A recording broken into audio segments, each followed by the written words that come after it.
Hoy, chummers! Just wanted to take a moment and let you know about our Patreon. While we release episodes of Shadowrunnin on Empty every single week, we actually have a backlog of about 4 episodes at any given time, just to give us a little cushion in case we can't record on our schedule for whatever reason. Like holidays or bug spirits. If you're interested in getting access to the episodes early, as well as a bunch of other benefits like artwork for the show, news on changes or rollouts, and sneak peeks at other things coming up, 5 new yen a month over on patreon.com/critical_hits gets you full access to all of the bells and whistles. You can even get a shout out for your support at the end of every single episode of Sinless as well. So if you enjoy the podcast and you'd like to support our work as well as get tons of bonus perks, that's the best way to do it. Thanks for your time, and let's get back to the show.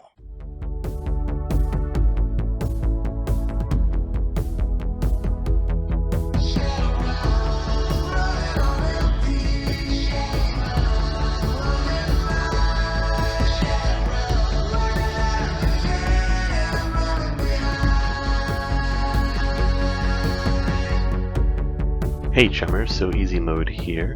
I've been a GM of various games for the past 25 years. I'll be the host of the podcast, bringing some much needed information about the shadows. Hey, I'm Austin. I play Kaze in the Sinless game, and I am excited to learn more about the lore. Hello everybody, I'm Tyler, aka Captain Cozy. I play Zero on the Shadowrun actual play series, Sinless. It's time to get our lore going. All right, everybody. We're jumping back in to 2045 here on Shadowrunnin on Empty, where we fill you with all of that juicy Shadowrun knowledge. 2045, the first year that nothing bad happens. Yeah, the first year that you hope nothing bad happens in the Shadowrun universe. That's been me every year. Yeah, that's every year up until this point. Well, luckily the 2040s are a little bit slower than the 2030s. Well, I mean, that's... Yeah, okay, that's something. Yeah, I guess I'll give you that one. Fair enough. We'll start with the Universal Brotherhood. Yay! Remember them? Yeah, they are definitely not a cult. Oh, yeah, they're definitely not a cult. Well, they open up their first chapter house in Seattle in this year. In the Metroplex? In the Metroplex. Okay.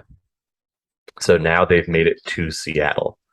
Originally started in California. They're in Seattle. They're in Chicago, and I think there's also a branch in Atlanta as well. So basically every major city across the entirety of North America within Shadowrun. Yes. Okay, cool. Well, at least they're consistent.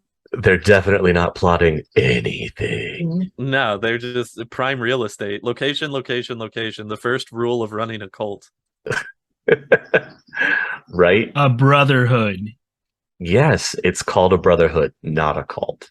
Not a cult. Not a cult. Same amount of syllables, different meaning. Ares does a little dog and pony show this year. Ares celebrates their 150th anniversary of the automobile. Ooh.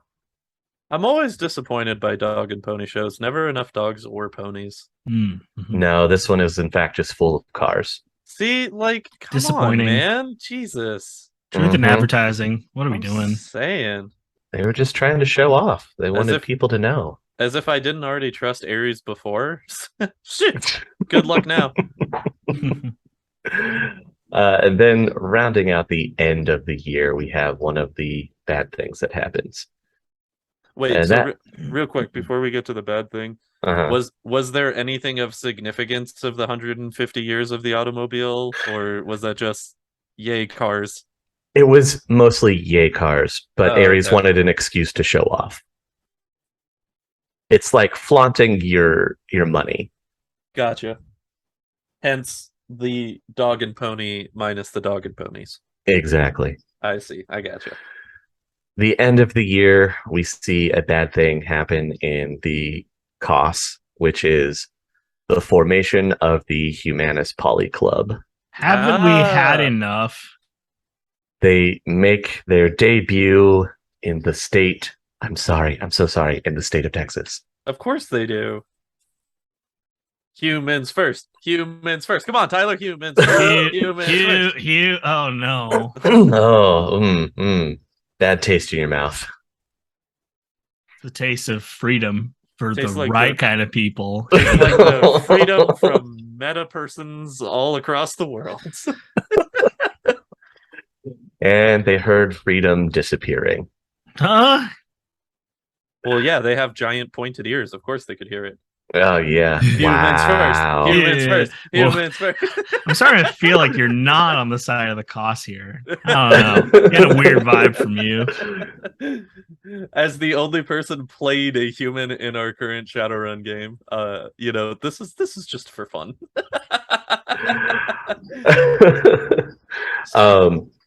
I promise that Humanus in no way plays into my character's backstory. That is not the case. That is not the case. Let's not go there at all. So we remember last episode, we talked a little bit about the Euro Wars and how those were going.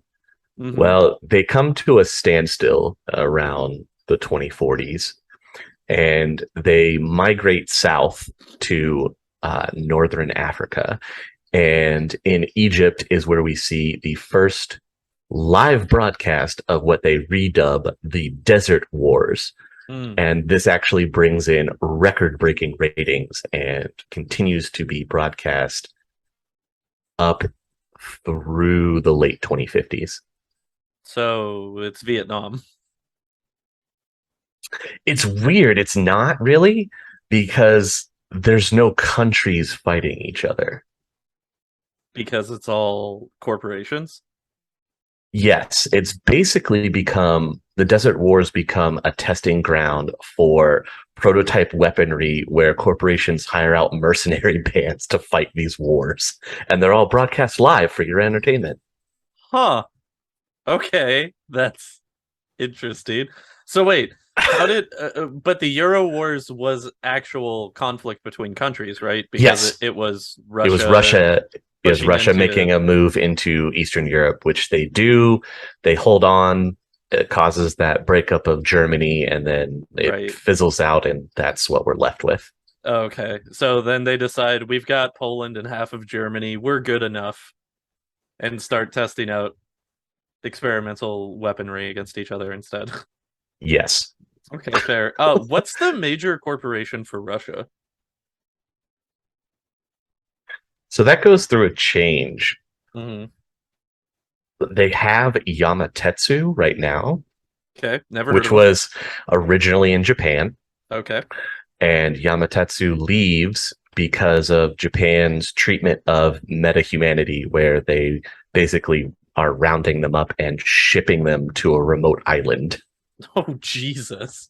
Yeah, Japan goes very xenophobic against meta-humanity. For Japan quite some time. Remains xenophobic. Yeah, that's probably more accurate. Some things never change. They never do. But the Japanese people definitely take a very negative view towards anybody that's an elf, dwarf, or anything in between. Pretty much if you're not human, they want you gone. My suspicion of Kaze only grows. And so Yamatetsu is the corporation that's in Japan while this is happening, and they see what's going on and they go, no thanks, we don't want any part of this, and so they relocate to Russia. Gotcha.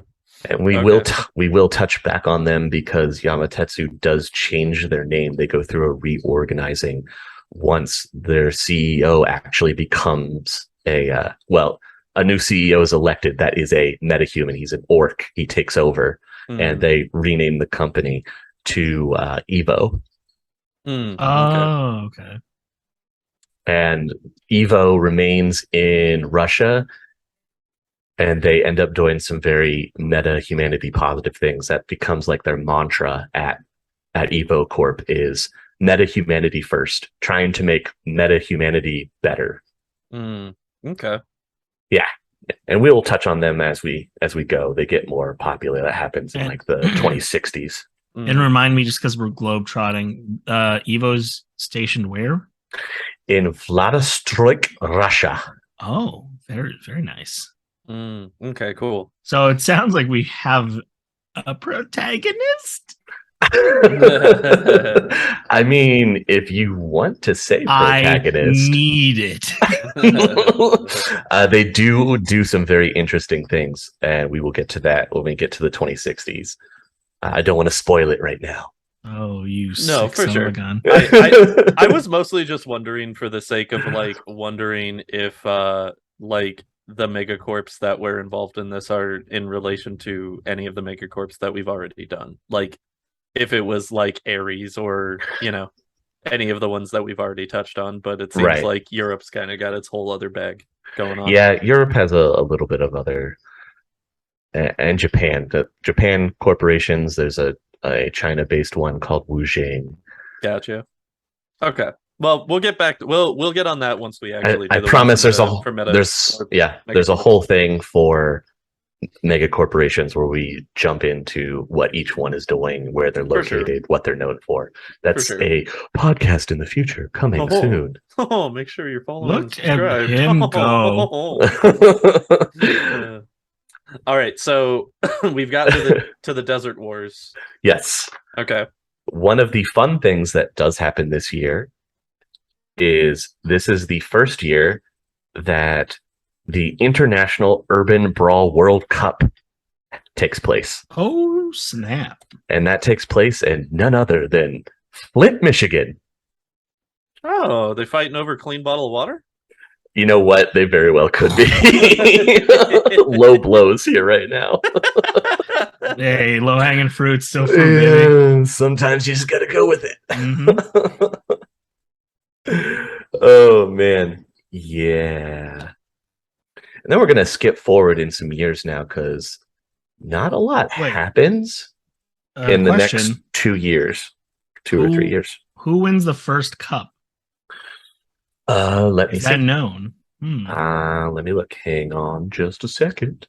I'm looking for anybody to root for, guys. I don't know if you know this. My stocks are not great. I like how you say, is that known? Like the winner of the first Urban Brawl League is some unknown force. They're like, yeah, I don't know. They just, the match just ended and then the cup was gone and nobody knows what happened. We were talking before the pod. There's a surprising amount that isn't known about Shadowrun in its own lore. Well, yeah, but we always attribute that to the unknown forces, remember? Yes, the dreaded unknown forces, the true antagonist. Yeah. The shadowy people in the background. If they are people. Yeah. Yeah. How humanist of you, so easy. Jeez. Wait a minute. Dang.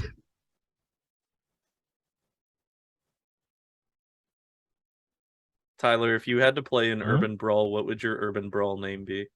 Dumb Chucker. Dumb Chucker? Uh-huh. Okay, that's not bad. I don't know what's the normal naming conventions. I mean, I assume it's anything that you... I mean, the normal naming conventions is whatever you'd want your nickname to be for a sport that's called Urban Brawl. Hey, I want to respect the customs, you know?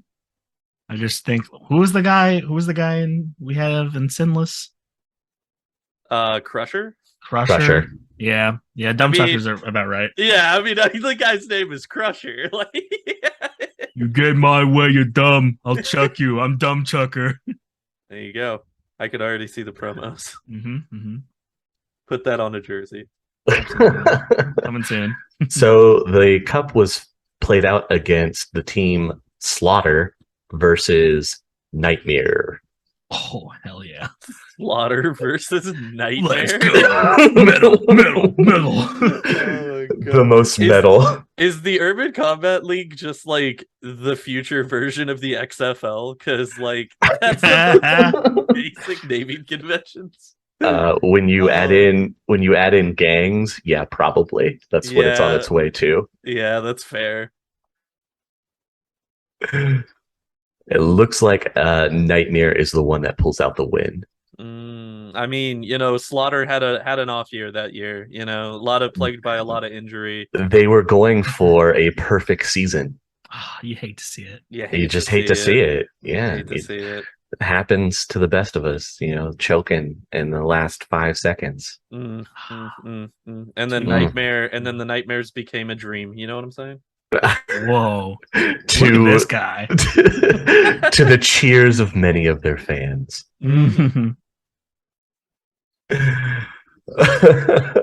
All right, so you said jumping ahead a couple of years. Yeah, we're jumping ahead because not a lot happens in the subsequent late 2040s. So we're getting into the early 2050s now. So we're doing a little bit of time hopping, which is good because the 2050s is when a lot of interesting things happens. Also, it's getting closer to our current timeline in the Sinless game. So the first fun, interesting fact is in the 2050s, fashion takes a new step forward. Oh, in faux armor now being center stage. Wait, so we make body armor like fashionable? Yes. Sounds like my kind of dystopian future. Texas was ahead of the curve once again. Damn right.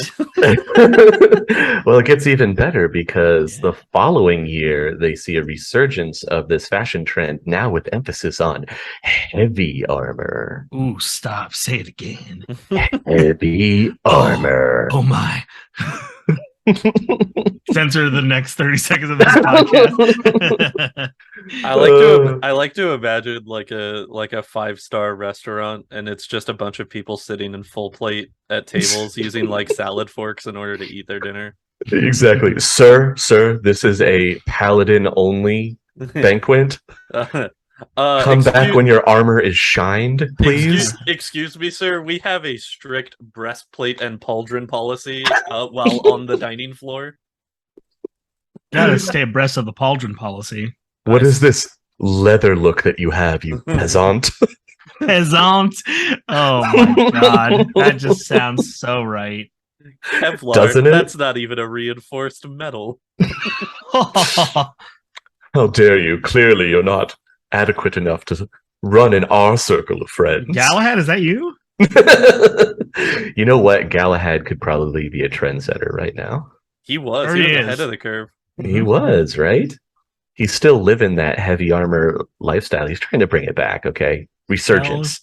Yes. Heavy armor revival. I'm bringing armor back. I believe that we refer to it as the heavy metal lifestyle. Oh, hell yes. I can get behind this movement. Let's get it started, everybody. Come on. Quick sidebar. Can we get the Neon Knights to form a urban brawl team? Ooh, that's a good idea. That could actually play very well into something that I've already kind of talked to So Easy about wanting to do, and that could actually be super doable. Sometimes I got ideas, and sometimes they're encouraged by this podcast. Sometimes they're great ideas. Keep the next 6 of them to yourself, and then when you get that nugget again, drop it on the mic. Drop my nugget on the mic. Drop the nugget on the mic. Don't forget, it's going to be great. Next, we have a Universal Brotherhood house is bombed in Tacoma. No. Yep. No explanation as to why yet. But things are brewing with them. Nameless powers strike again. Probably because it's a cult, but that's just me. I don't know, man. Who's to say? I feel like you're reaching, but yeah, I feel like you're casting. You never know. You never know. Wrong light. Oh, that's that I have not attended the seminar yet, so you haven't read their pamphlets yet. You definitely need to read their literature. No, yeah, that's the kind of material they print them on. Oh, into godhood. Yeah. Every time that I get a pamphlet for the Watch Matrix, I just throw it in the garbage. Maybe I should actually flip through it one of these times. Maybe you should. Now we're on to 2052. Yay! Nothing bad happens in 2052. Well, the University of Seattle has to remove fire elemental summoning from its practical exams due to insurance costs. I mean, I feel like summoning a fire elemental at a university in and of itself is not very practical, so I don't understand how that was a practical exam. Well, it's part of magical summoning. You got to get your elements like earth, wind, fire, water. I get that. I mean, how else do you become the Avatar? I understand. I get it. Oh, Captain Planet or Captain Planet. Yeah, okay, gotcha. That's my bad. They were trying to summon a blue man with a green mullet. Okay, with the power mullet to save the Earth. To save the Earth. I wish that during the what was it, the Bone Dance? Is that what it was called? The Ghost Dance. The Ghost Dance. I really wish that they would have just summoned Captain Planet and that was the end result of the Ghost Dance. That would have been amazing. No, instead they summon a bunch of natural disasters. Boo. I mean, it's like Captain Planet, but just way more aggressive. You mean like Don Cheadle, Captain Planet? Yeah, with way more warheads. What's the way more? What was the name of the evil Captain Planet? Captain Pollution. Captain Pollution, the opposite. Very subtle. Yeah. How could I forget? They didn't want to confuse the kids. Okay. How could I possibly forget? Such a memorable character. He also had a mullet, but it was evil. It actually, yes, that's very accurate. You're not wrong. His logo was the yellow globe, but it was split in half. You see, it's a metaphor. It's a subtle metaphor. I don't know if you could pick up on it. Terra First in Shadowrun would clearly be a backer of Captain Planet. Absolutely, it's very true. They're all about Earth first and eco-friendly. I'm sure that the Irish tier would also be super down for Captain Planet as well. Probably. But now more into 2052, we get the bad news. No. UCAS Data Systems has to pull funding from Dr. Roland. Not Roland. He was close to a breakthrough. Who's Dr. Roland? Yeah. Dr. Roland is he's a doctor with a degree in both cyber technology and biomechanics. Okay. So he was trying to isolate children's brains from their bodies to raise them completely in the Matrix. Huh. I see no problem with this. Go on. The youth are the future. Well, this becomes the future is digital. This becomes important later because from this experiment, we will see the birth in the Shadowrun world of this being called the Otaku. Oh, I am familiar with the Otaku. I am friends with quite a few of them. It's not the same. It's not the same thing. Oh. The Otaku in Shadowrun that get introduced because of this experiment are children. They're all children that are able to access the Matrix without a cyber deck. So they basically astral project into the internet. Yes. Okay, so that'll be like the 2040s of our actual realities generations of kids at this point. Basically it could be, but this does become very important in a little bit. Okay. So the good doctor did nothing wrong. He was just trying to help people. Yeah, he's just trying to advance humanity to the next stage. Isn't what all evil scientists are really trying to do at heart? Yeah. I prefer the term misunderstood scientist. Clear case in point, Dr. Moreau. The most misunderstood. Absolutely. Sadly, 2052 is also the year where we see the mercenary armor fashion start to fall out of favor. It had a good run. Solid 2 years. Hey, making 2 years. 2 years. A comeback, yo. Hey man, 2 years is an eternity within fashion. All right, True. I'll give it to him. You're gonna put Galahad forward as the new cover boy I'm for the revival. It's coming back. It's retro chic. That's two retros. It's proto retro chic. Amazing. I don't even know what that means. It's pre-modernism, post-retro chic. Absolutely. Mm-hmm. As long as you put retro and chic together in a sentence, the fashion industry will just eat it up. Yeah, I mean, if you can, and again, if you can work on modernism in there as well, pre or post, take your pick. That's what we're here on this podcast for, is art critique, right? That's literally what we're here for. I mean, I assumed that you guys brought me in to talk about fashion, so that's the only reason I'm here. I've been waiting 3 episodes. I've been waiting 3 episodes to have my moment. In 2053, we see the next awakening of a great dragon. Okay, who do we got this time? This time, we have the great dragon Hestaby. Has to be? Has to be where? Has to be who? Hestaby awakens just north of the California Free State at a place called the Shasta Dam.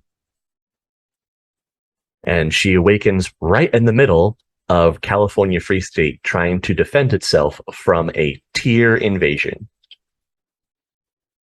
Interesting. The elves are winning. They're pushing the Free State fighters back, and all of a sudden this great dragon shows up and just starts decimating the Tyr. Oh, so it was a direct 1-to-1 awakening situation? Pretty much. Like, she shows up, they're not sure why, but she shows up and then just starts beating up on the Tyr military, and they end up pushing them back, and then Hestaby claims that entire area as her domain. Badass. That's fair. I mean, at this point in time, have people started to get to the point that, like, when a dragon shows up and claims an area as their domain, that they just kind of let them have it? Or yeah, there's not many things that push back against the dragons that come in and claim a territory. Yeah. Okay. Because militaries, they're going up. Single great dragons are going up against militaries. Yeah, that makes sense. So, yeah. A couple months after she claims this area in the northern California Free State, the redwood forest that is near Mount Shasta begins spreading at an unnatural rate. That seems pretty coincidental, if you ask me. Mm-hmm. Oh yeah, definitely nothing to do with the great dragon showing up. Clearly no correlation.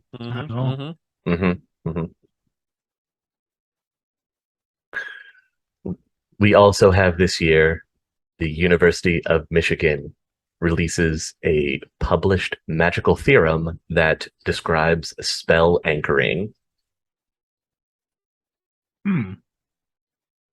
So they're learning to create some permanency with spells. And this will lead in later to be able to do the possibility of magical infused items. So up until this point, if someone was summoning an elemental, it would just be around for like a short period of time? They didn't have anchoring. Okay. So it would be around for a little bit and then bye-bye. Gotcha. Okay. Wow. So that's a huge shift for Magic. Yes, it was a very big breakthrough for Magic. BioWare is also released to the public market. BioWare? Think of it as the opposite of cyberware. BioWare is like vat-grown muscle tissues. They can vat-grow organs. Whoa. Yeah. So BioWare takes off. Wait, so it's like organic. I don't want to say artificial organs, but it's made in a lab, but it is living tissue. Yes. That's incredible. Oh yeah, it's very big. The UCOS does something very controversial at the end of the year. They create the Cabrini Refugee Act, which is a development in Chicago that becomes a ghoul haven. Okay. What has been the prominence of ghouls up until this point? People have traditionally seen them as monsters, the creatures of the night, that type of thing. There is a small voice in the populace that is trying to advocate for all awakened creatures. And they believe that ghouls should fall into this. So they campaign, there's these small groups that campaign that ghouls should have rights because they're sentient. Just because they have to eat human flesh to stay alive doesn't make them all bad. Yeah, dietary restrictions,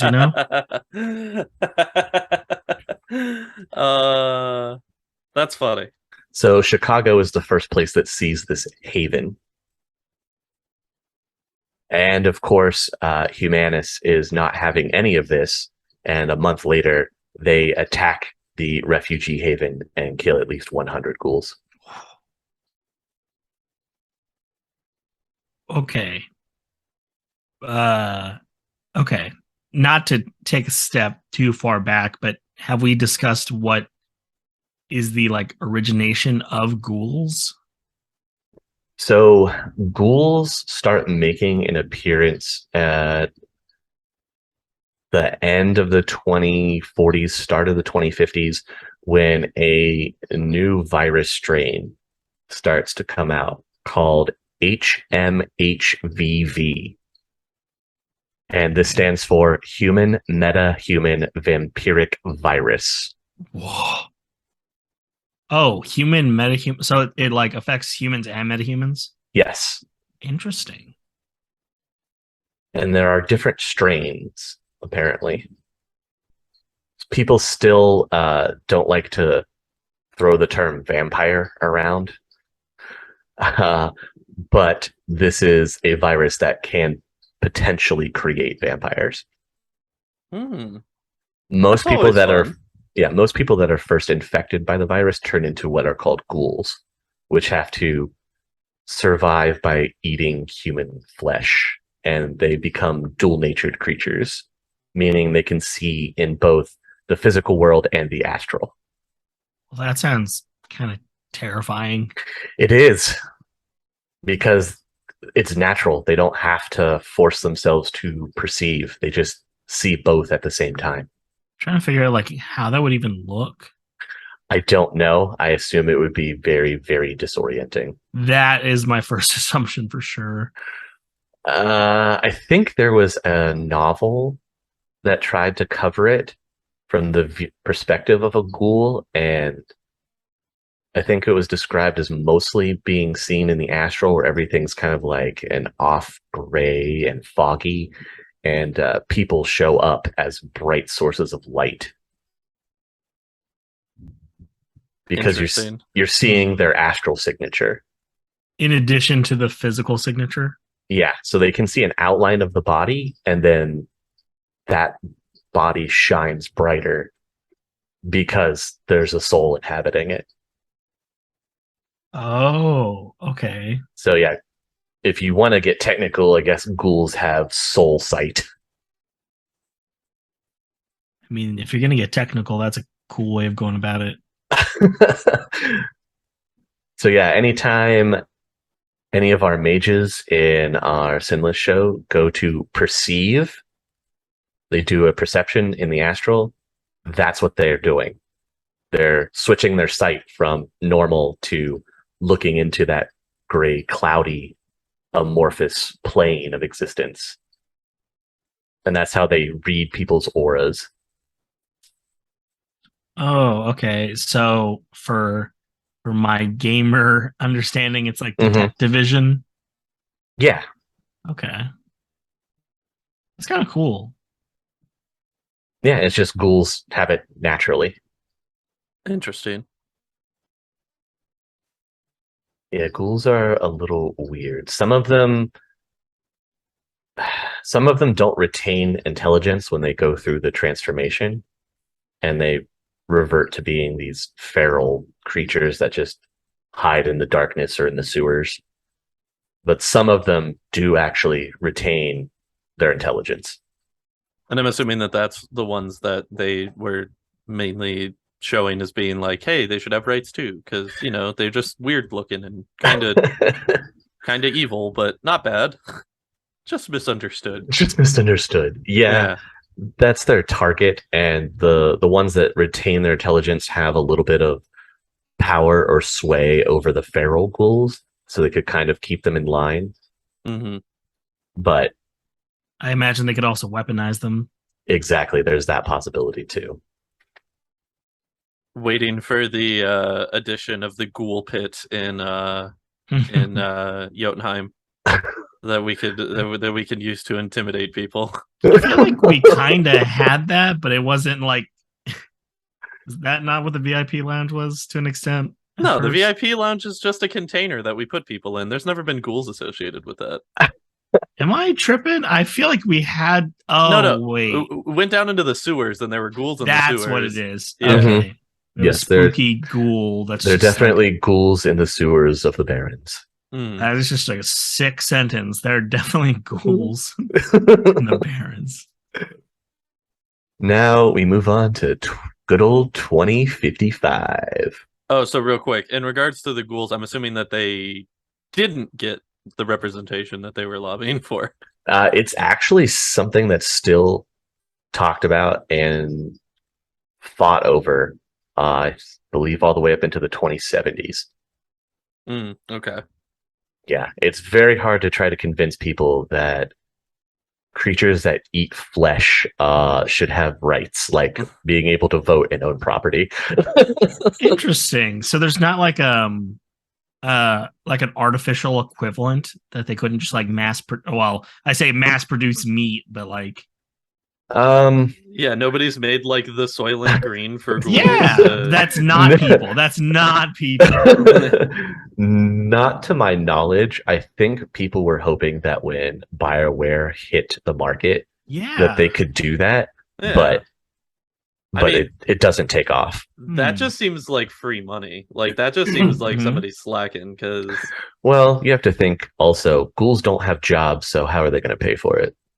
I mean, maybe if they had a means of eating without it being actual people, they'd start getting jobs, man. Yeah. Look, you gotta take the corporate perspective here. There's no money to be made. I will never take the corporate perspective. How dare you? So I am siding with some zombos, man.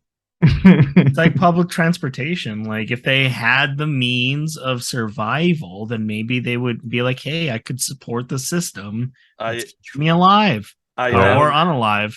That sounds like some ghoul supportist dribble. I now know what Kaze's endgame is going to be for his story this campaign. He's going to become a ghoul first proponent and rally for it in the Barrens. Wow. I will be absolutely impressed to see how that comes about.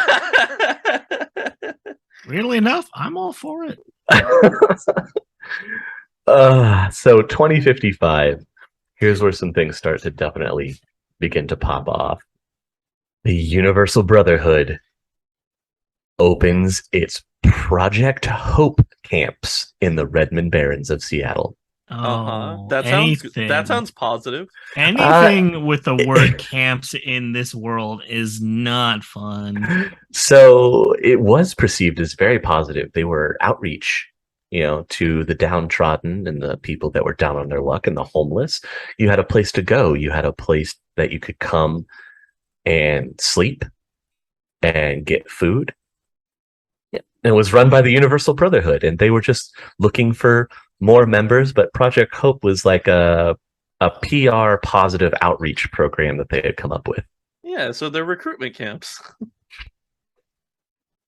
That's that's not too far off from the truth. When you find out the dark secret of the Universal Brotherhood, you'll understand and put some things together. Wait, there's a dark secret to the Universal Brotherhood? Whoa, hang on. Yes, there's a dark secret to the Universal Brotherhood. I don't believe that. That is drivel. All of their publicity would have me believe otherwise. Yeah. Exactly. They have great PR teams. This same year in the UCOS, missing persons cases nationwide rise drastically. People go missing all the time. I'm sure it has nothing to do with the cult and the not a cult. And not a cult. Not a cult. Universal Brotherhood. Not a cult. Not a cult. However, this same year in July, Project Hope camps are shut down for, quote, health reasons. I'm starting to think that Project Hope is just making ghouls. I think we're just making ghouls. I'm just tired of people with good intentions being shot down. So I'm going to throw that out right now. Oh, okay. Universal Brotherhood, not ghoul related. Okay. See? Much worse, actually. Oh, okay. Well, because ghouls are people too, so it could only get worse from there. Yeah, that makes sense. Here is where things really start to hit the fan in 2055. In Chicago, a mega hive of insect spirits, a previously unknown form of spirit, swarms the city. The UCOS government immediately has to mobilize their military, and they lock down the entire city of Chicago. Whoa. Chicago no-go zone. They put an entire quarantine around it, creating what's called the Chicago Containment Zone. They call it the CCZ. And the cover story for why they were doing all this was that a new strain of Vitus had struck the city. That damn Vitus. Always coming back when you least expect it. Yeah, well, the CCZ gets dark because they shut down all communication to the city, destroying any Matrix hubs, and they censor all news stories. When any of the citizens of Chicago try to flee the containment zone, the military opens fire on them. Oh, hell no. You can't let the Vitus get out. Well, you can't let the bug spirits get out. Yeah, Vitus comes in bug spirit form now. It's the new strain, right?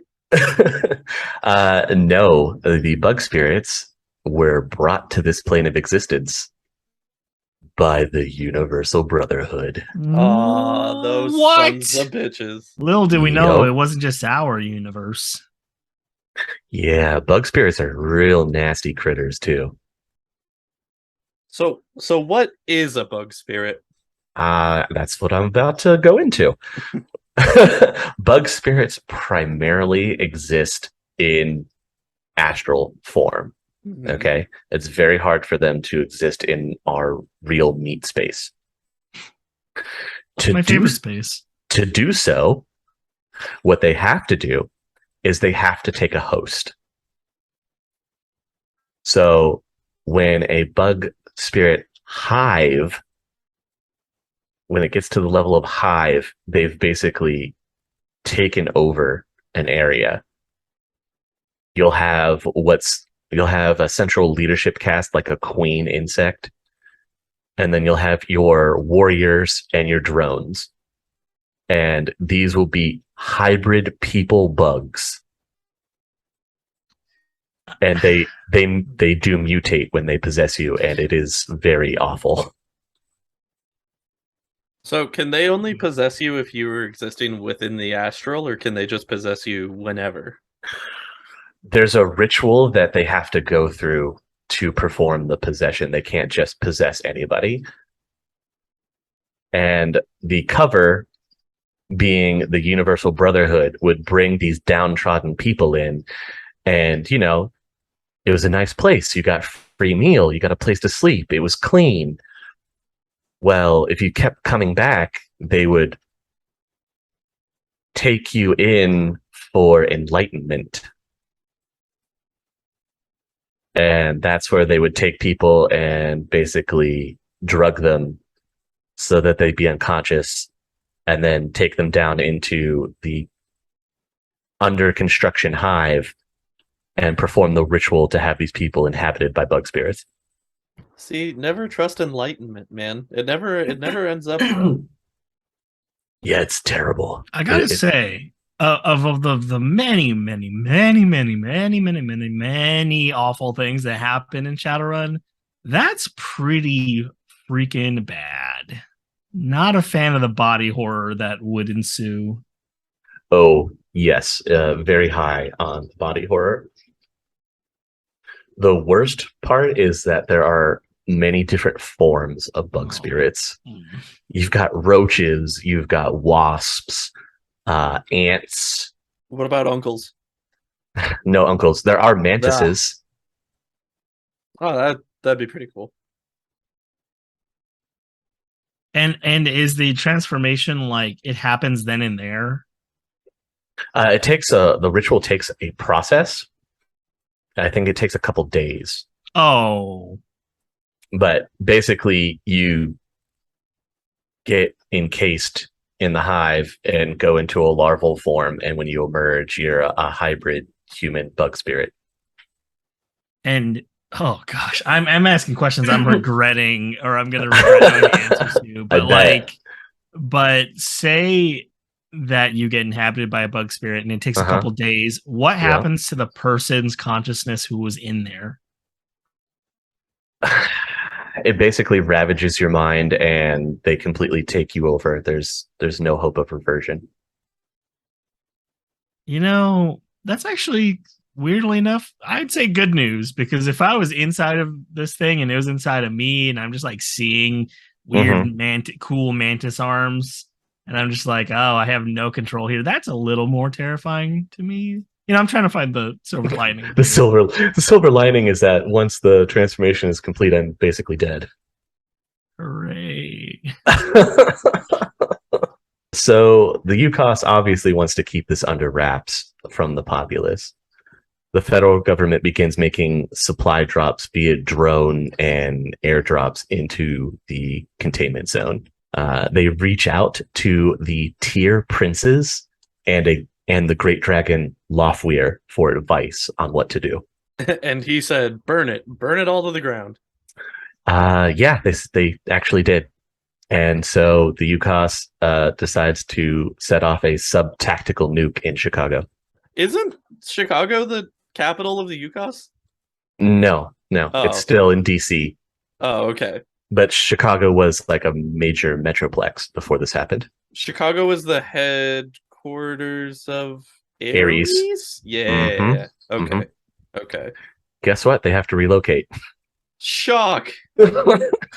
And you know, all I'm saying is that I bet if they hired a bunch of ghouls to work in the Ares building after the nuke was set off, they wouldn't have had any problems. But, you know, I'm all about employing the ghouls first here. You know, ghouls have rights. Ghouls are people too. Well, that ghoul refugee camp is now trapped in the containment zone. Well, I'm sure that they'll have plenty to eat. Oh, yeah, I bet. Yeah. That's the silver lining, Tyler. The ghouls are well fed. Yeah, I'm like wondering if they have some part to play in helping out here, or if they're even affected by nukes. What happens if a bug spirit manifests in a ghoul? So many questions. Oh, these are a lot of good questions. So the bug spirits do not inhabit ghouls. They figure that they're fucked enough as it is. They don't need to add bug spirit. Well, they already have that. They already have that virus strain. And so supposedly it messes with the process of binding the bug spirit. So what you're saying is that in order to avoid a more painful, horrible death by bugification, you just become a ghoul. Change all of humanity and meta-humanity into ghouls? Yeah, that's how we eradicate the bug spirits. Question mark? Yeah. This all sounds like pluses. I don't see a downside here. At the end of this year, there's a lot that happened in 2055. At the end of this year, a shadow document describing the true situation in Chicago ends up in the public. And that's where people start to learn about bug spirits and creates mass hysteria, of course. But at the end of the year, you also get the first rumors of otaku children who access the Matrix without a cyberdeck. So the experiments were a success. To an extent, yes. But now all these children are, lost. Well, they're on the internet. What's the worst that could happen? Me and Tyler were raised on the internet. We turned out fine. We're super okay. Some good news in the following year, in 2056, Dunkelzahn is awarded citizenship. Hey. Is he the first dragon that's been awarded citizenship? Yes, he is the first great dragon to receive citizenship. Actually, that kind of makes sense because he seems like he's the only dragon that didn't immediately show up and go, this is mine now, and then just like create a kingdom for himself. Yeah, because he showed up in North America and didn't try to immediately claim land. He actually went to interact with humanity. Yeah. So you're telling me that Dunkelzahn is a metaphor for citizenship done right? Spoken like a true Texan. Dunkelzahn sets a good example. Oh man, I'm slipping in and out of alliances and alignments, guys. I don't know what's happening to me. Can we cut Tyler's mic for like 5 minutes? Let him no. Hold on. Let me tell you guys. He's got to think about it. This formula I've been working on for a bug spirit ghoul hybrid, as a means of a sustainable environment. Okay. I don't like where you're going.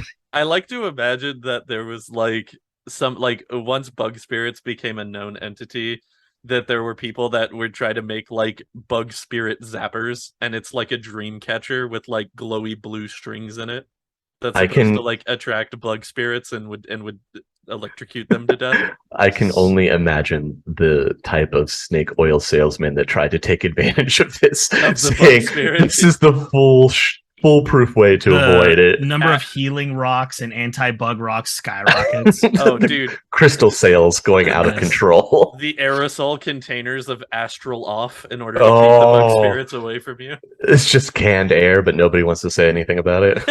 Hey, what are they going to do if they get destroyed by bug spirits? They ain't going to sue. That's true. That is true. Mm-hmm. Until we get to probably like the 2070s and some legal precedence for bug spirit rights is established, because I'm assuming that's the way that we're going. No, bug spirits are hated from this point onward forever because they are just invasive. There is no communication or bargaining. Benefit to them. Yeah. There's nothing. They are an infestation. Period. I give it to bug spirits though. They're very transparent on what they want. That's very true. Hidden agendas. No, they're very straightforward. They just want your brains. They just want your brain. They just want all your resources and to take over your plane of existence. No big deal.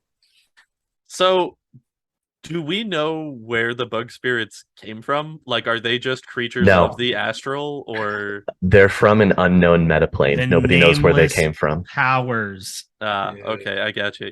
Yes, the unknown forces. They are unknown forces. They were somehow contacted from another metaplane. Oh, okay. And the Universal Brotherhood, the founders, were the first ones to contact them. And they initially they thought that they had found new totem guides. Okay. Oh. And boy, were they ever duped. Yeah, duped. So if you are all interested and want to get some more information about the Universal Brotherhood, you could play the first Shadowrun game that was released by Harebrained Schemes, as that was the main storyline that they were going with. I will only play that if my character can be John Goodman's Exterminator character from Arachnophobia. If I can just play that as my character, then I'm in for it. I mean, sure, you could build him because they allow the character builder at the beginning of the game. So sick. That sounds like the most horror-themed setting for Shadowrun that you've explained thus far. It is. There is only one thing that I have not touched on yet that is worse. Is there like a like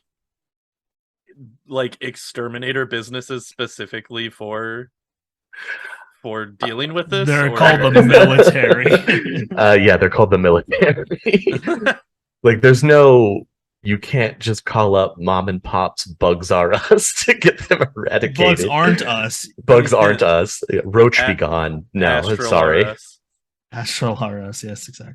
The only other very interesting thing that comes out of this year that we need to make note of is a previously unknown group called Winter Night is caught by federal agents while attempting to smuggle nuclear warheads into the UCAS.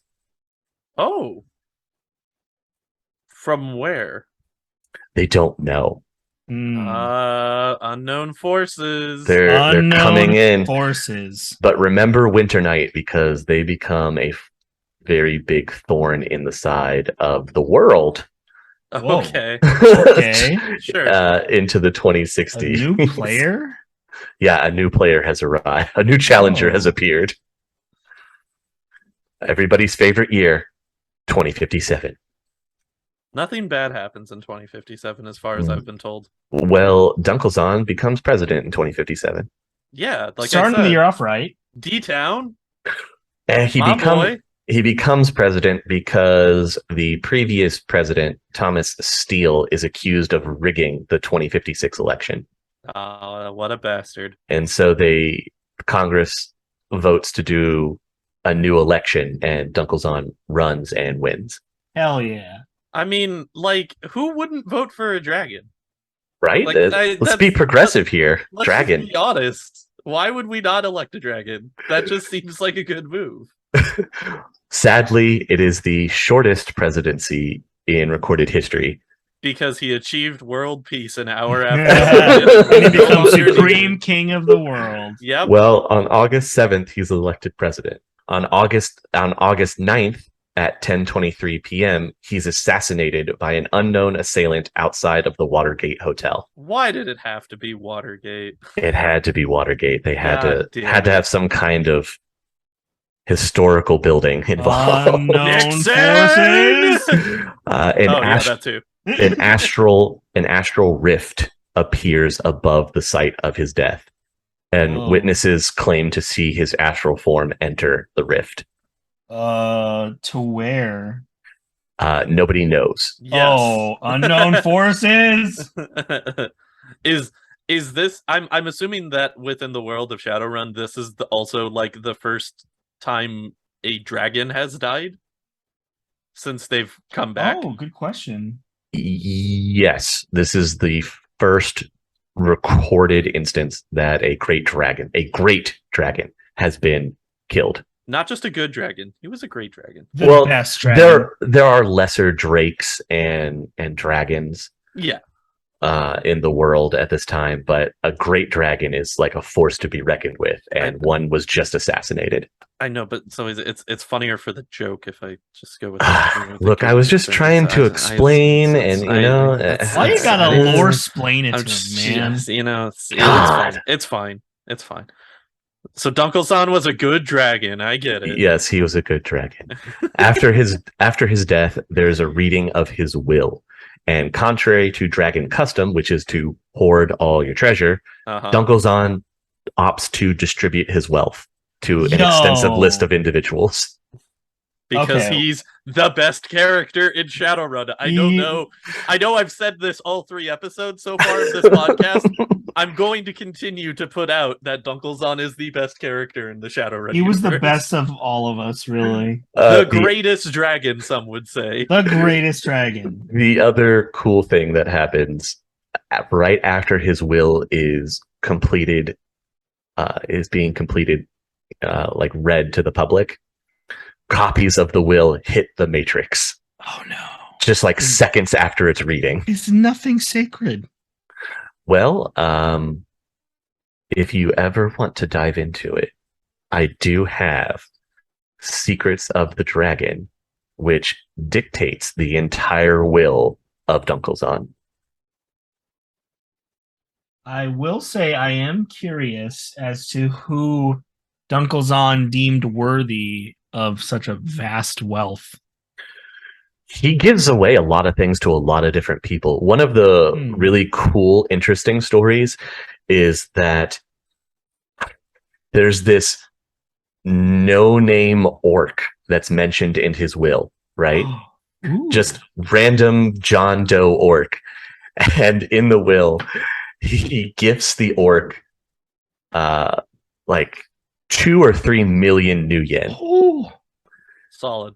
With the reason being that once upon a time, one of his ancestors gave him a gold piece so that he could eat in an inn, and he wanted to pay it forward with interest. I love Dunkelzahn. Telling you. I love him. I would also like to put out there, in the future, I would be super down to do an entire episode dedicated to Dunkelzahn's will. We can. There's a lot in it. And some of it is really like shady too. I would be super down for that. The will also leaves instructions for the formation of the Draco Foundation, which will become the executor of his will. And the leader of the Draco Foundation will be his ex-spokesperson and current vice president of the UCOS, one Nadja Devere. Okay. So yeah, he gives a bunch of stuff away too, like magic items. He says if you can find his lair, which is somewhere in the Caucasus Mountains, then you can have whatever you find in there. Now, of all the vast treasures that are gifted here, is there like the most significant thing, or is that open invitation kind of considered the most like noteworthy thing? There are actually a bunch of noteworthy things. There's an island that appears out of nowhere in the Pacific that wasn't there before Dunkelzahn was alive, but appeared after his death. And in his will, he had gifted it to Federated Boeing. Federated Boeing? Yeah, the company Federated Boeing. Like in our current timeline right now, we have Boeing, right? Oh, it's Boeing. Yeah, they design all the planes. Well, he gifted them an island. Oh, because this is the gift of flight. I don't know. So does the executor of the Draco Foundation, do they become president then when Dunkelzahn's assassinated? No, his vice president becomes president. He had a vice president named Kyle Hefner. Oh, fucking Kyle. Yeah, Kyle Hefner, and then Kyle elects his ex-spokesperson Nadja as his vice president. Oh, okay. So Nadja becomes Kyle's vice president. Okay. Yes. I thought you were saying Nadja was Dunkelzahn's vice president. No. Okay, cool. Okay, so Nadja becomes vice president. We have our new president. And she is also the CEO of the Draco Foundation. Okay, cool. So yeah, she becomes one of the people that does the executor of his will. And there's a whole bunch of stuff, and we can get into a whole nother podcast about Dunkelzahn's will. I am super in for that. Look forward to it, people. Definitely. There's a change in the 14th Amendment this year that allows non-metahuman sentients and probationary citizens to obtain sins. This allows things like dragons, intelligent, sentient, awakened creatures, and free spirits the ability to apply for citizenship. I definitely didn't have to just look up what the 14th Amendment was to have some reference for that. But that's good. That's a good thing, right? Yeah, I think that's a good thing, right? Yeah. I mean, a step forward for metas is a step in the right direction for ghouls, right, guys? Right? Heck yeah. Woo! We're getting there. Give ghouls sins. Give ghouls sins. So that was 2057, which was an eventful year. Okay. In 2058, Ares announces the release of something called Strain 3. Oh, that sounds like it's not going to be a terrible, horrible thing at all. It is a genetically engineered bacterium that kills thousands of insect spirits throughout the Chicago containment zone. Okay, that does actually sound good. All right, yeah. That's not where I thought this story was going. No, that's actually a positive. It's released and described as a bacteria that's harmless to the general population. That's a lie, isn't it? It's not a lie. Do you see what has happened to us? We can't trust good things. Do you see how cynical we've become of the Shadowrunnin? You're not wrong to be that way, honestly. So it was a partial lie. It doesn't affect metahumans. However, it does affect dual-natured beings. So like the ghouls, the ghouls contract this bacterium that is killing them as well. No, not my boys. Not like this, dude. Yeah. Not my precious little ghouls. Yeah, the bacterium was engineered, so it's a bacteria that is also racist.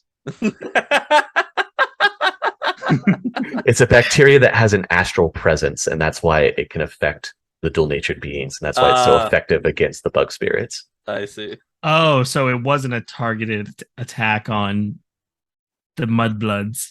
No, it wasn't necessarily targeted specifically at the ghouls. It was made 100% to fight the bug spirits, and it just happened to affect them too. It was happenstantially targeted at ghouls. I see. Yeah.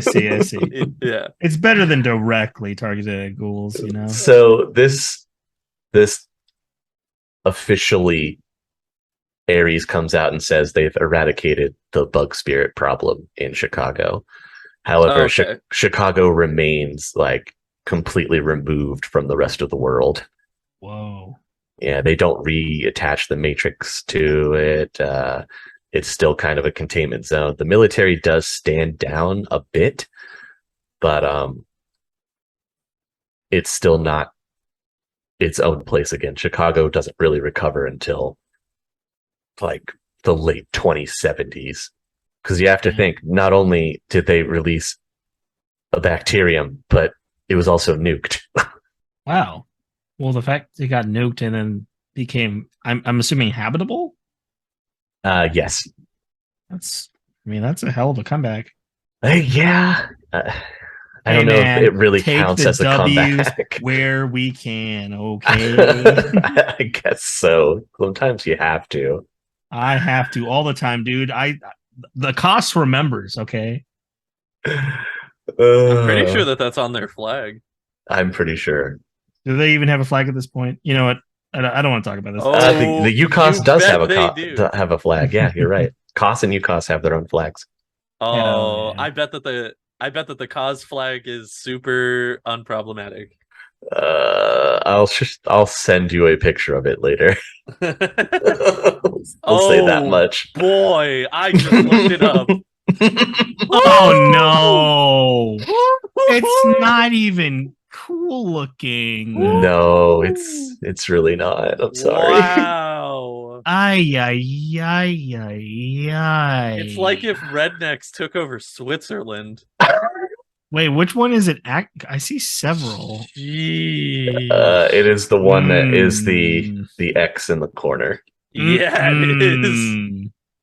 Woo. You know, even as a bit, I was feeling like this sense of pride, and then I saw a flag I see every 2 fucking weeks in Texas. Oh god. Yeah, I don't know why you would be surprised. I want to believe. It's so exactly what I thought it was gonna be. What is with the white square? What is that? I don't know. Oh god, it's so ugly. Know. It's so ugly and so problematic, man. I will say the UCOS flag, pretty sick. I like the UCOS. We finally got to incorporate maple leaves in it. Yes. Oh, that is really cool. How about that, huh? You get maple leaves on your flag. You cuss. Just for getting like a little bit of Canada, not even a lot of it. Yeah. We mention it. That's more than we do now. God. So in 2059, the formation of the AAA company Novatech comes about. Ooh. What do they do? They'll be a leader in industrial electronics, cyberdecks, and cyber warfare. Oh. Cyber warfare. Okay. At the end of 2059, we have the first Metroplex Seattle problem. Oh, the first? I'm surprised that it took us to 2059 to get to this point. You guys remember that thing called the Renraku arcology? Uh-huh. I never bad forget. ever happens there. So a security malfunction at the arcology allows an AI named Deus to assume control. Named Deus? Oh, yeah, it's that called was Deus. My first mistake. Shortly afterward, the Matrix connection to Seattle is severed. The arcology remains shut down for several weeks. Nearly 100,000 people are trapped inside when the arcology shuts down. My city. My story. My home. This is where I belong. A harbor of life and exuberance where life embraces me. Where I can feel nature's energy. Where I can reach out and touch the city anytime I want to. All is within grasp.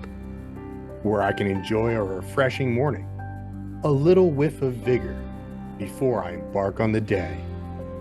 Surrounded by an exhaustive list of amenities is where I want to be.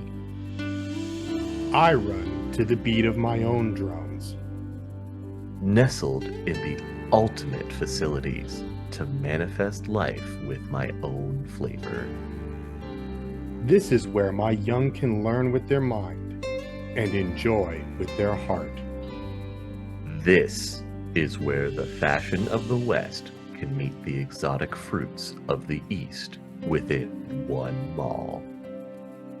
This is a place where my mind can wander, where peace of mind is a piece of cake. Where the garden flourishes in the middle of the storm of the city. This is where I find my freedom. This is where I am truly liberated. This is where I can create my own community. This is where I rejoice life. This is where I live. This is the arcology. Reach out to your Renraku representative to find your place on our exclusive wait list.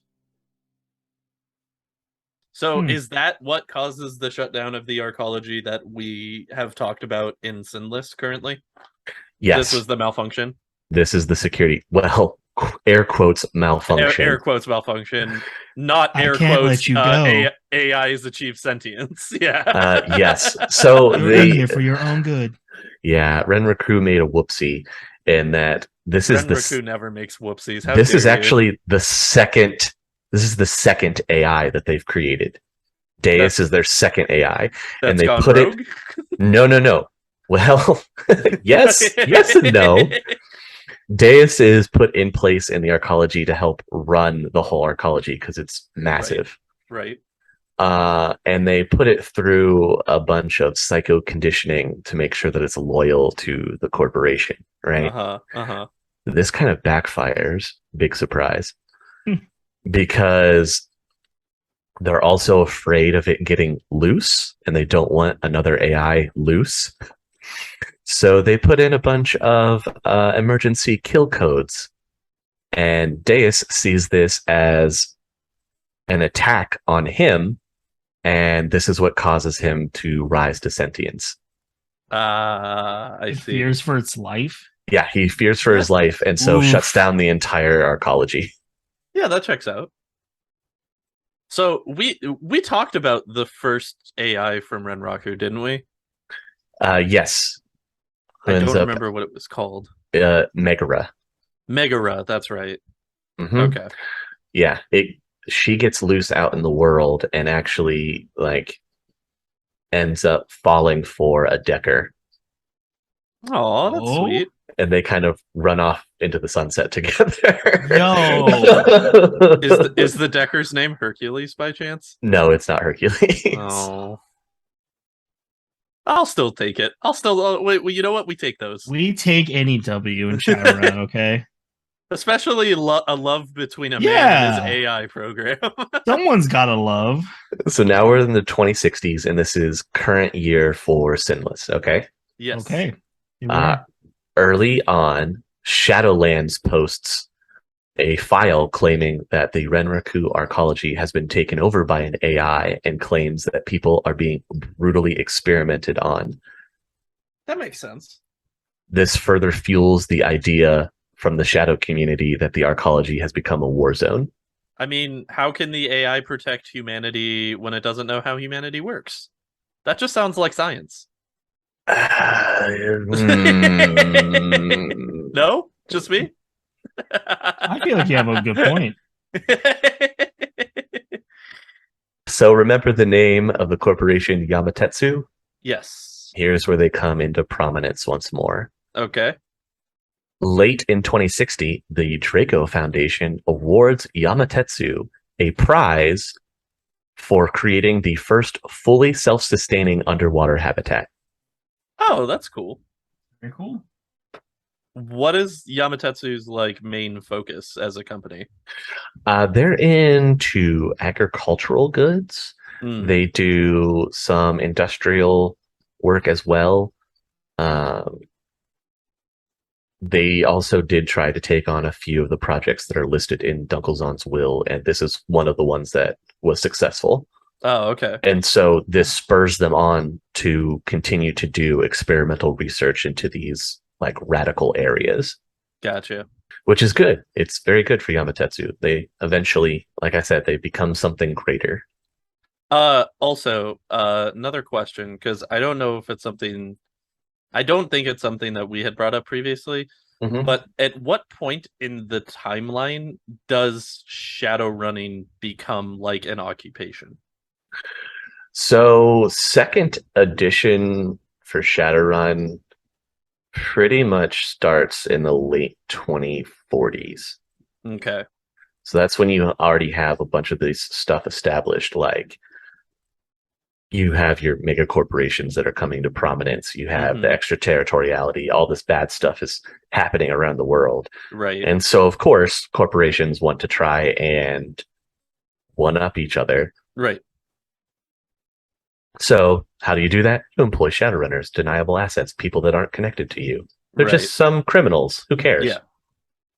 Okay, cool. Okay, so about 2040 is when... You definitely see them in 2040, especially after, remember, last episode, we talked about the intervention that the corporate council had to do on as technology for getting retribution against a smaller corp. Right. And basically going scorched earth on them. Right. From that ruling from the corporate council, that's where you really see the birth of Shadowrunners. Okay. Because then it's war by proxy. Gotcha. Okay, cool. I was just wondering when that would kick in. So, okay. Yeah, that's a very good question. 2061 is an important year. So mark this on your calendars for upcoming in our game. Okay. Because we're in 2060. Yes, right? You're in 2060. So everything that we talk about from this point on is all in the future. It's all spoilers. Ooh. So 2061 is also referred to as the year of the comet. Okay. And it's when Halley's Comet makes its pass by the Earth again. Except when it does it this time, magic is back. And so weird stuff happens. Sick. Yeah, it is pretty crazy. So the first thing that we have is the corporate court decides to found the Grid Overwatch division for the Matrix, otherwise known as God. Oh my. They are tasked with cross-jurisdictional matrix law enforcement. Well, that doesn't sound too pretentious or anything. Yeah. I mean, with with a group name like God. Mm-hmm. Pretty humble. Yeah, just Grid Overwatch Division. God! God. We are God. Yes. So God comes into effect. Finally, at last. It only took until 2061. Only. Man, Christians are going to be stoked, dude. Also in 2061, with the help of the second AI program Megara, Rinraku believes it has destroyed Deus. Oh, so we just have to wait until next year, and then we can go into the arcology, and there's no problem. Well, when in reality, it has escaped. Deus escapes the arcology by secretly uploading itself into a system of thousands of unwitting humans and metahuman vessels called the Network. Oh, like it just like Horcruxes. Kind of. What you find in the arcology is you'll find some of these rooms, right? And there's just people standing in them that have data jacks that were implanted and cords that go winding up into the ceiling. Oh. And Deus was downloading parts of himself into all of these people. So do they still have like a normal consciousness, or are they just yes. Yeah. part of the machine? They don't go full bug spirit? They don't go full bug spirit. So once they're liberated from the arcology, they live their normal daily lives. It's just at some points their subconscious kicks in, mostly when they're asleep, and they go to like a matrix terminal and will jack in and upload their portion of Deus into a node. Like I don't know, some kind of like sleeper agent kind of thing. Yeah, kind of like that. Kind of like a sleeper agent thing. Have not seen parallels anywhere. However, unbeknownst to Deus, Megara was also transferred to the network. Oh, there. So what you end up with through these next couple years is this thousands of people are split between shards of Deus and shards of Megara that are uploading themselves at different times. Wow. In a race to see who gets made whole again. Jesus. Wow, that's a metaphor in and of itself, really. Right? Of course, Renraku announces that they have resolved the arcology issue, even though most of the arcology is still under the control of the drones that Deus had created, which were frighteningly nasty. Deus created nanoswarms. Okay. Yeah, just clouds that you would walk into and get ripped apart. Oh, sick. Effective. Yeah. Very effective. So during this year, both Megara and Deus begin to struggle with control of the network. So has Megara implemented herself as like a protector of the network at this point then, or she kind of sees herself as a benevolent AI because of her time spent with the Decker, the Ace Decker that she was around with. And so she's racing to try and beat Deus from becoming fully actualized in the Matrix. Because if the AI reconstitutes itself in the Matrix, he's no longer confined to the arcology. He can go anywhere. Oh, no. He would basically become Skynet. Well, that sounds good. September 5th is when Halley's Comet becomes visible to the naked eye. And this is where we get mana storms start to become very powerful as they scour the globe. There's also reports that there's a sudden recessive genetic expression, or what they dub surge. And surge is the next wave of goblinization. Oh, okay. Wave 2. It's like wave 2 of goblinization, except it creates different metavariants. Like suddenly now, instead of trolls, right? Now you have giants. Oh, now we get into the fun races. Yeah, you get things like gnomes from Okay. dwarves. Uh-huh. Okay. You get your first instance of kind of what dark elves are. Mm-hmm. But yeah, these extra meta variants start popping up. Like another one, instead of orcs, you get hobgoblins. Okay. Yeah, and so people get scared of this because it's a whole nother change that's suddenly brought on by the passing of Halley's Comet. And as we've proven before, the Shadowrun universe is very applicable to change. Yeah. Riots, of course, begin to spread across metroplexes and cities. But also, when you were saying mana storms, is that just like literally like mana energy creating storms and destroying shit? yes, like superstorms. Okay, cool. But you'll see them create different things as well. It's not just weather that the mana storms will create. Oh, they can create illusionary things as well. Interesting. Like you could be a tanker out at sea, and all of a sudden an island just appears, and you can't tell whether it's real or not. That's terrifying. Or a volcano could appear out of nowhere and erupt, but JK. It'll erupt, but it's out of phase with the real world, and so it doesn't do anything except for certain spots where the lava actually leaks through onto the physical plane. Oh, that's fucking terrifying. Oh, so it's not even that it's an illusion, it's on another plane? Yes, some of them are on other planes of existence. Whoa! Yeah, it's super weird. And then whenever you get into a mana storm, you're very worried about what could happen. Yeah, that makes sense. That checks out. So we don't have another Night of Rage, luckily. Thank God. Security forces and everything are ready this time, and so the rioting is not nearly as destructive or bad. I like that there's still rioting, but our caveat definitely. Our caveat is it's not as bad this time. In 2061, you also have the mega corporation Novatech announce that they have begun construction on the Olympia lunar base.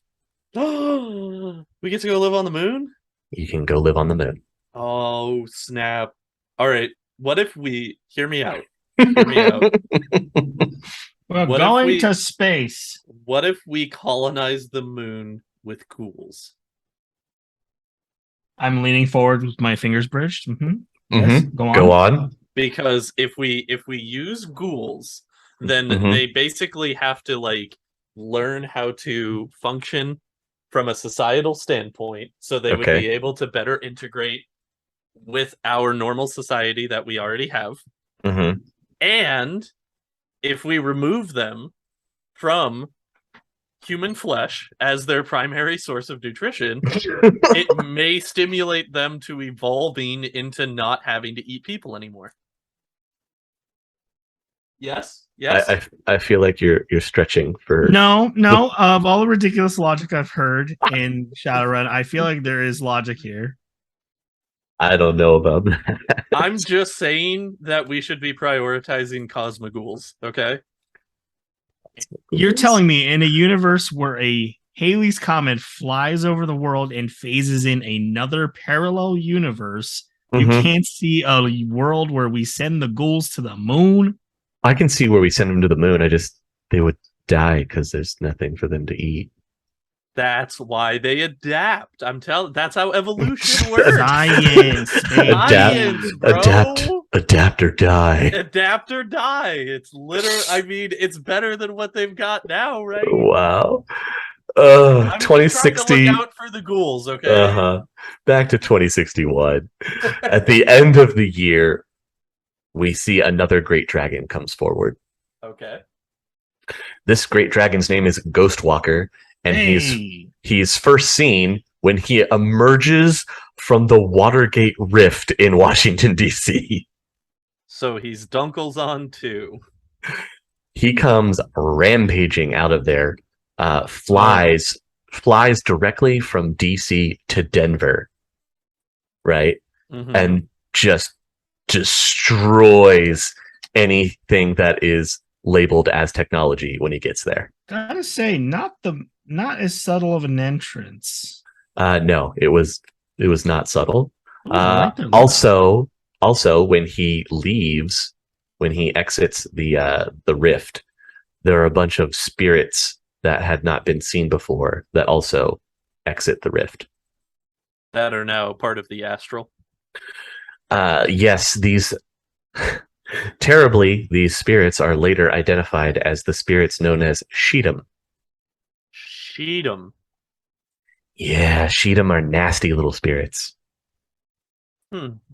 They like to inhabit freshly deceased bodies. Oh, that's fun. So effectively, the Sheedom are the zombies of the Shadowrun world. Oh, that's cool. Oh. Yeah. The terrible part is that Sheedom can inhabit mages' bodies that are astrally projecting. Oh, hell no. So that was like I asked you about that previously. So Sheedom are the ones that are capable of doing that. Yes, they're the only spirit that are known that are capable of doing so. Okay. They're also the spirit that caused all morgues from this point forward to have an astral barrier put up around them. Good call. Yeah, that's a good call. Yeah, you don't want a bunch of dead guys just getting up. That's bad for business for the morgues. It very much is. So and public safety, but yeah. Yeah, zombies. No, you don't want that. No. Because even headshots don't stop them. Oh. You have to banish the spirit out of the body, or else it just keeps coming. Well, shoot. Solid. Ghostwalker, when he gets to Denver and kicks out all of Az Technology, he basically tells them, leave or be destroyed. He then sets up Denver as a free city and takes a small portion of it as his own territory. As the dragons are wont to do. It is what they are wont to do. So yeah. Now, question: has it been explained why this gentle dragon is particularly pissed with Az Technology? No one's entirely sure why he specifically targeted Az Technology.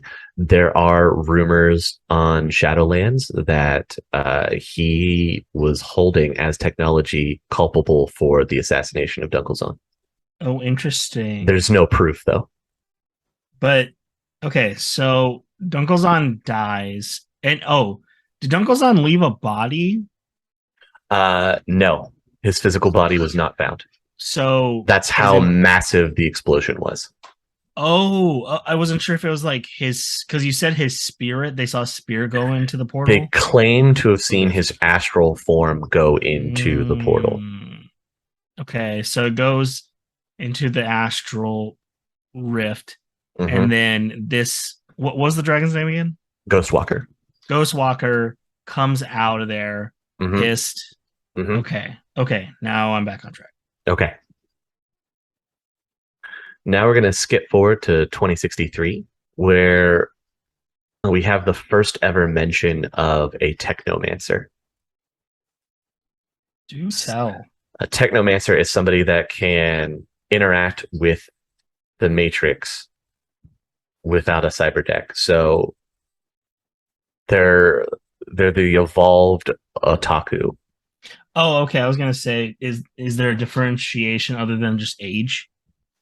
Probably being alive longer has allowed them to hone their ability a little bit more. Oh, so it's like the evolution. Yeah.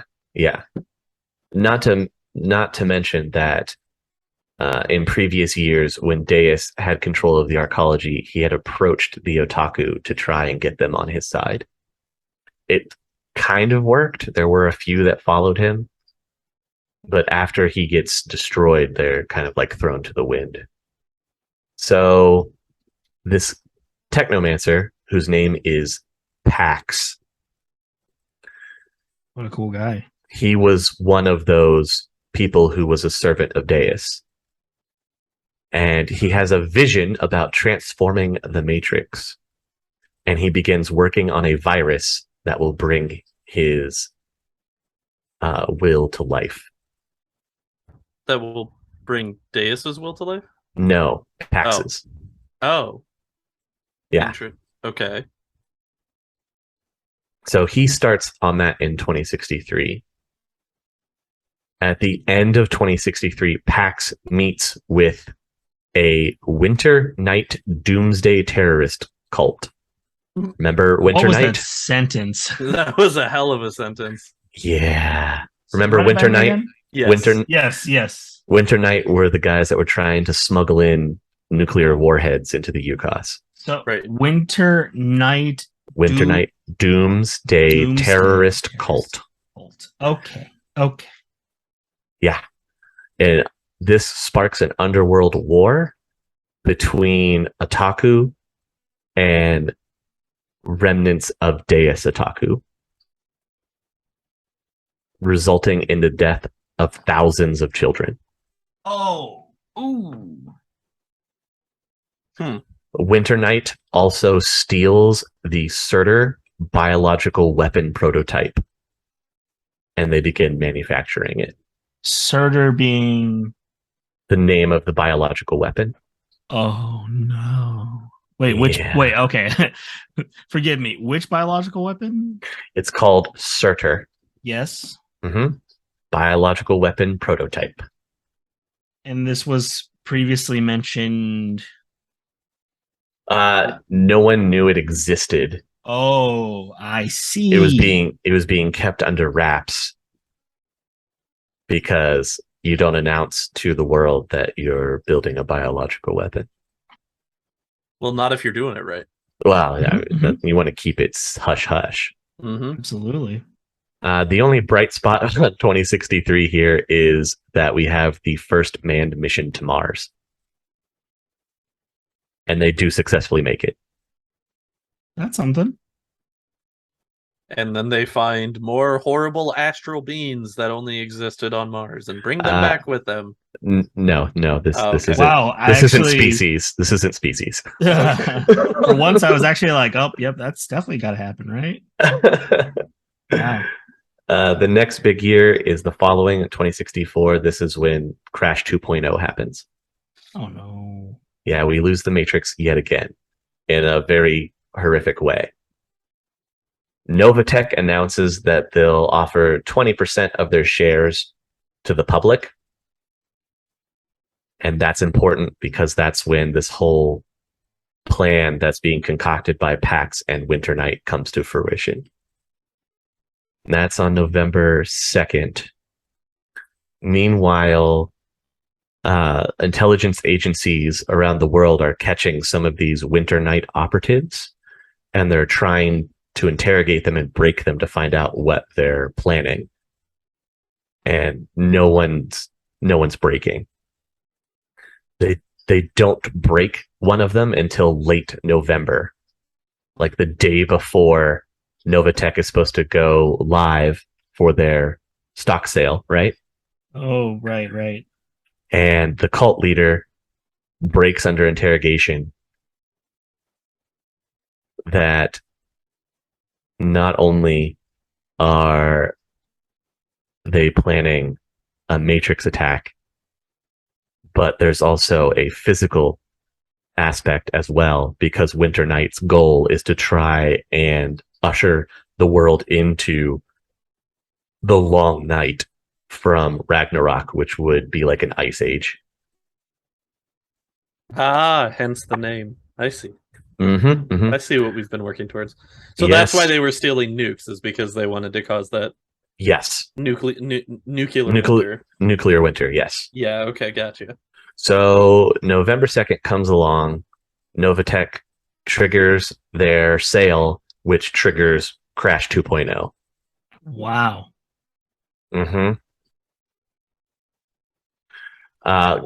And there are a lot of factors that go in here. Unbeknownst to anybody, Deus had been reconstituted in the Matrix. So as soon as this goes live, Deus takes over the East Coast Stock Exchange and raises the host deterrent levels to the maximum. He then forces open connections to other supercomputer hosts around the globe. And he also uses his hidden otaku to be able to do some of this. So he just wants to take over the entire global matrix. He wants the whole matrix. Yeah. Gotcha. So as he's doing this awakens the other two AIs. Megara is reawakened, and Mirage, which is a splinter version of Megara. Oh, whoa. So these two AIs awaken at the same time and immediately start doing battle in the Matrix against Deus. Yo, I just imagine like a weird cut, but like the Digimon movie when they're all fighting the virus, and then Megara and Mirage form into Omnimon, and they're playing the what's that one song? You know, the na na na na na na. So while that happens, the terrorist group Winter Knight decides to unleash their plan. And the AI or the virus that Pax had been creating called Jormungand is released. Okay. It corrupts hosts around the globe, killing Deckers who attempt to stop it. Anybody that was trapped at the stock exchange and were jacked in are unable to log off, and they are immediately killed. That's so sad. The second prong of Winter Knight's attack included setting off EMP bombs in major cities and nukes on fault lines around the globe. Jesus. So that they could try and usher in the Holocaust winter. Oh my gosh. They're thorough. I'll give them that. Yeah. Well, they were a global terrorist network. So I'm assuming that the EMPs were in an attempt to forcibly cause people to disconnect from the net, which would then cause them to die? Yes. Cool. That's so insane. Like, that's how long metal. were they? These guys were it's very brutal. How long were they at? Like, how long was this plan in? Like a decade, right? Because didn't you say Winter Knight first tried to steal the nukes back in 2050? 2054. So and we're in 26. Yeah, almost a decade. Yeah. Wow. Yeah, we're in 2064. So yeah, exactly a decade. Quick side question that I'd been wondering about. Do dragons ever access the Matrix? They can't. Whoa, really?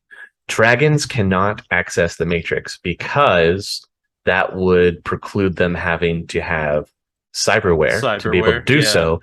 And there is currently no cyberware on the market that is specifically made for dragons. Shouldn't be used on dragons. That makes sense. Fascinating. Man, I want to see after 2.0. No, you don't. That sounds terrifying. After Crash 2.0, though, when the Matrix is rebuilt in a different way, and we'll get to that in a second, the dragons will be able to access the Matrix for the first time ever. I really want it to just be that dragons access the Matrix and they just have human bodies and just walk around. They just exist to just see what it's like to not be a dragon. Right. The most I love that. Well, most of you have to think most of the great dragons can assume human or metahuman form. Oh, can they? Oh, okay. Yes, they can. Okay.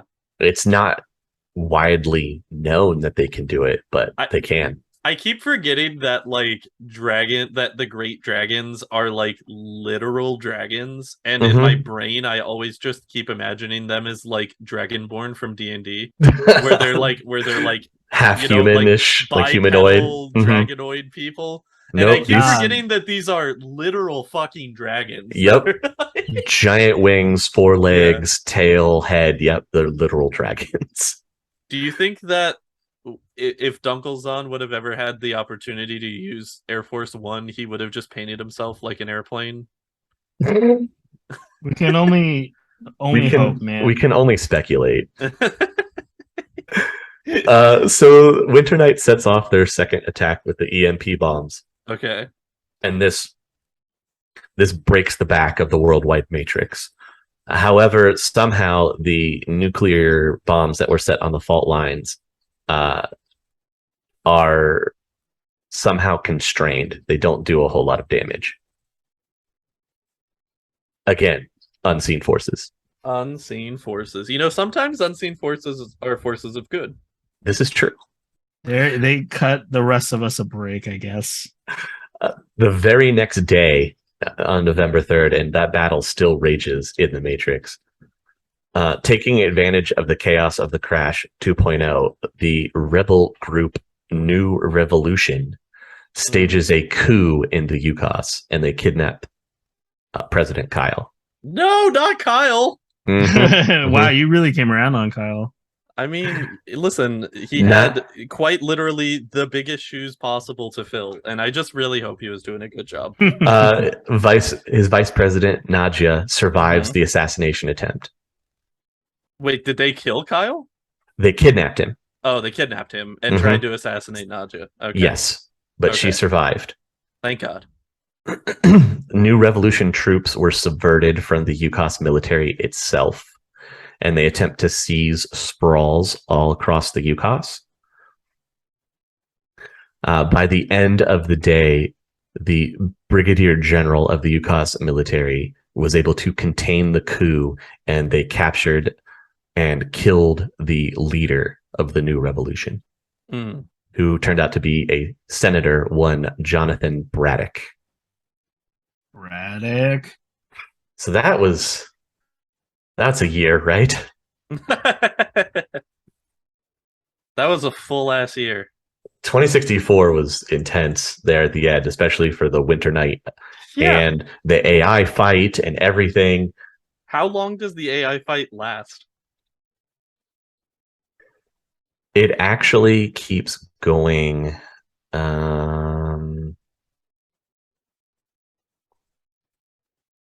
I don't think it's resolved until. Some say it's still going. I don't actually think it gets resolved until like 2066. Oh, okay. Jesus. Okay. Yeah, they just have it out. So during that entire time, nobody can access the Matrix? No one can access the Matrix. Whew. It's a good thing that we didn't base a reliance of our entire civilization around it, It's think of what would have happened. Big oops. Big oops. So they do create this thing called the Second Universal Matrix Conference to try and talk about how to come back from that loss. Understandably so. And so they believe that one of the major drawbacks to the original version of the Matrix was everything was wired. So the decision becomes to focus on the wireless Matrix rather than rebuilding the heavily damaged infrastructure wired system. So that's what their focus is, and that's what they talk about. In that next year, the corporate court gives Horizon a AAA rating and a seat on the corporate council. Hey, good for Horizon. Like their logo. I'm trying to remember. Has Horizon done anything evil at this point? Are we not excited about Horizon being good? I can't keep track of the megacorps, man. I'm exhausted. Is Horizon evil? Are they good? Are we happy about this? Universal Brotherhood, Horizon. Neutral, I guess. Or so in 2066, we get the new version of the wireless Matrix, which has the first generation comlinks, which are palm-sized cyber terminals. Remember how cyber terminals used to be a whole server farm? Right. And they got condensed down to like a desk, and then it was like a keyboard. Well, now it's an iPhone. Nice. That's good. That's convenient. Yep, the comlink becomes extremely popular and also extremely affordable. Ah, yes. Once again, technology to the masses, huh? Mm-hmm. And this is wireless matrix now. And it also adds on a new thing called augmented reality. Oh, here we go. So the whole kit that you get when you get a comlink is you get the cyber terminal, which is the size of an iPhone, right? You get an earbud that has a directional microphone in it. You get glasses like Google Glass that gives you the augmented reality experience. And if you want, you can also get augmented reality gloves that you can wear that would allow you to manipulate augmented reality objects. So in 2066, now you've got a whole bunch of people wearing glasses and reaching out and touching random things in space. Like in front of them. If you were to not wear augmented reality glasses, that's what it would look like. So Google Glass has become the mainstay. Yes. Okay. And that becomes the main thing. That was the big thing for 2066 was getting the wireless matrix and the first ever wireless cyber terminals. So with them creating the wireless matrix, have they effectively like trapped Deus and that combat into because the it's wired all matrix it's all hardware? into the wired matrix hardware, yeah. Okay. So what if they just like shut off the wired matrix then? Wouldn't that just stop Deus? Supposedly? I'm just saying. You have to think though that he has his otaku, which have access to accessing the matrix wirelessly already. Yeah, that is fair. I suppose that makes sense. So next year is when we have the Yamatetsu restructure.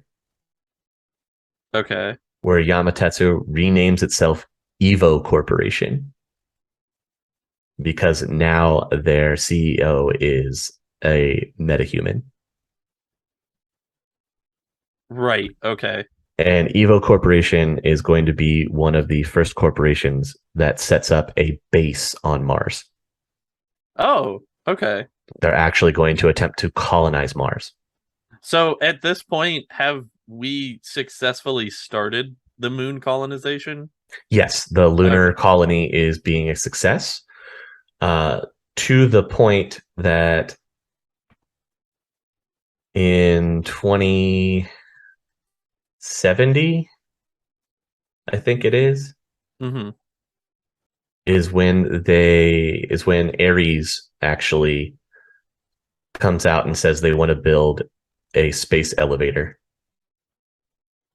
Oh, hell yeah.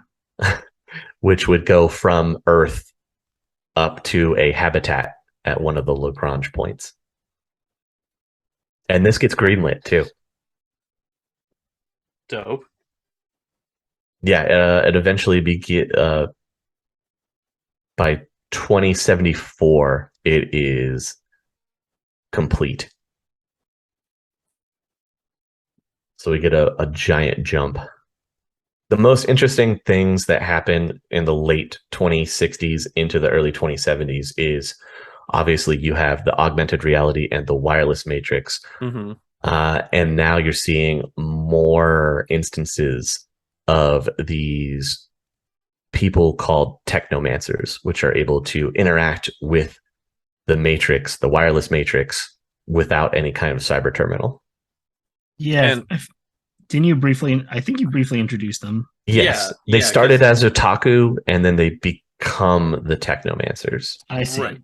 And so, is this like are technomancers people that can just like develop this ability, or is this like their otaku that get older and become technomancers? So it definitely stems from the otaku and their descendants. And technomancers aren't widely really known about until late 2069, 2070 is when people start to finally get the hint that these things exist. Okay. And it's actually scary for a lot of people because somebody that can interact with a wireless matrix and you would have no idea about it is frightening. So a lot of them are initially labeled as terrorists just for having the ability. Yeah, I mean, that is pretty scary, all things considered. Well, you have to think about what they've been through That's what I'm saying. Up to this point with like the AI and the nuclear holocaust. Another nuclear holocaust. Yeah. People getting like isekai to death, essentially. Mm-hmm, mm-hmm. I like that dot hack is a reality in the Shadowrun universe. Right. So in 2070, they passed the Technomancer Registration Bill, where they want people who are Technomancers to come forward so that they can basically label and track them. Oh, no. I'm sure that went over well. Yeah. Yeah, it's like Technomancer first movement. Yeah, bad luck, you cause bad luck. Bad luck. We're just trying to keep the ghouls safe, okay? We have another AI situation. A new AI, a rogue one called Sojourner. Ooh, that's cool. Takes over an Aztechnology orbital research station. Ooh, that's not as cool. And threatens to attack Earth cities below with bio-warfare weapons that were being produced on the research station. Very dope, but not cool. Unless all experimentation on captive AI is ceased and all captive AIs are set free. How many captive AIs are there? It's unknown. AIs coming into the 2070s are starting to become more of a prevalent thing with corporations experimenting. And of course, look, another one goes rogue. You think they would have learned from Renraku, but apparently not. Right. So this whole instance is averted by another AI coming in named Pulsar, who is allied with the Horizon Group and is able to end things peacefully in negotiations. Nice. Leave it to another sentient AI to talk down a sentient AI. It feels appropriate.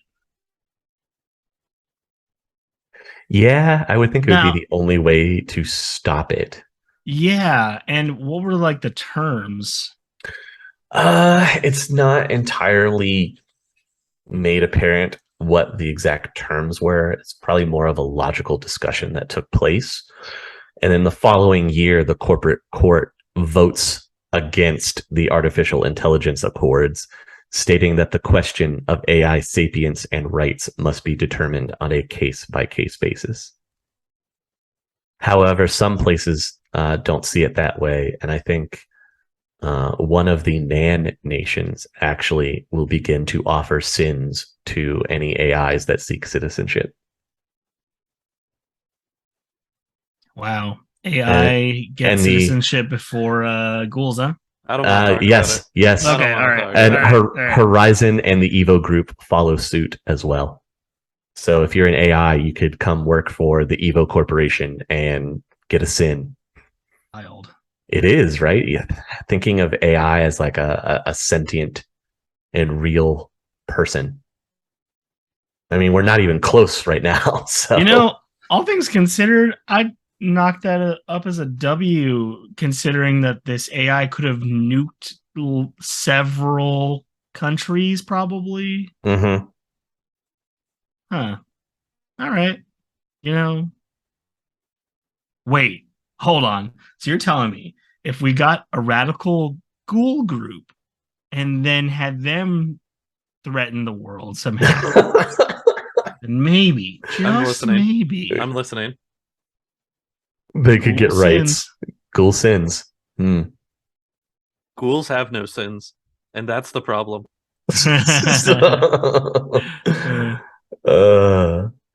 So the 2070s are a little lighter. Not a whole lot of shakeup. Lone Star does lose its exclusive law enforcement contract in the Metroplex, though, in 2072. And Knight Errant ends up being the major provider of police actions in the Metroplex going forward. So, loss for Lone Star. Yay! Yeah, wait, no, you know what? Yay! No, you're not allowed to change you're not allowed to change that tone now. What? Commit. Okay, Commit. hey, no, If you could turn a quarter on Kyle, I could turn a quarter on Koss.